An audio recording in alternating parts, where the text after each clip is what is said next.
I'm Nermine, a recipe developer, content creator, and staunch advocate of Egyptian cuisine.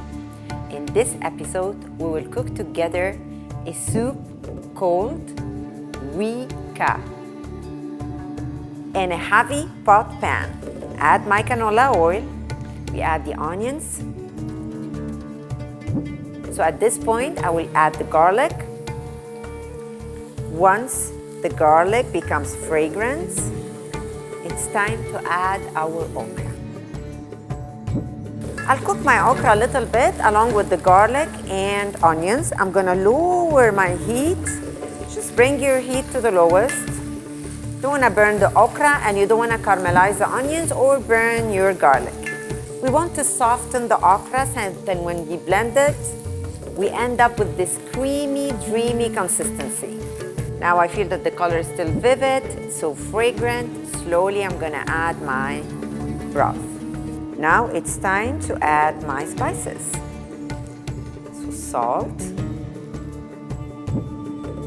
pepper, coriander, cumin. The green pepper, this is green hot pepper and it's totally optional. If you serve this soup to kids, avoid adding the green pepper. But I personally like it. But again, it's a personal choice.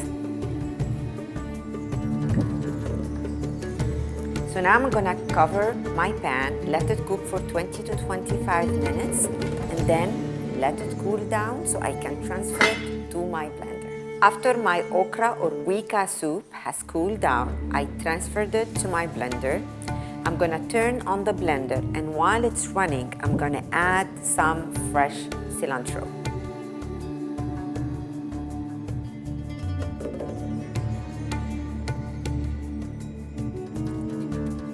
Now my soup is smooth, creamy, and ready. I will transfer it back to the pan to heat it, taste it, adjust the seasoning, and then plate it and serve it.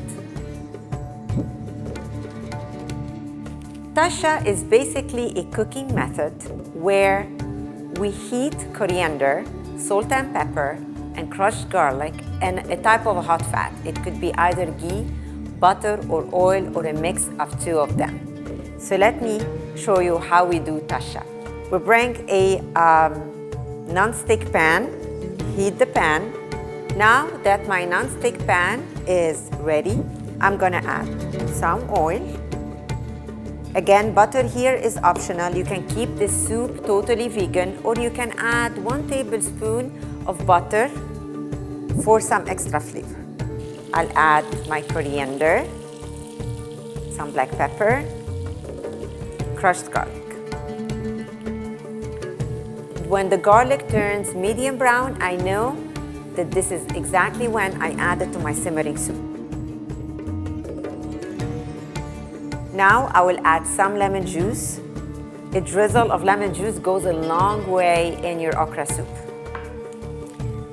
Give it a stir.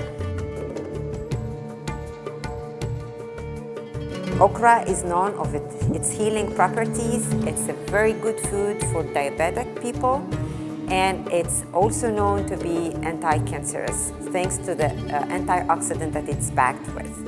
I would like you to try this healthy and wholesome meal in your kitchen. Don't forget to leave a comment below, and I will be back with more interesting dishes from my Egyptian kitchen.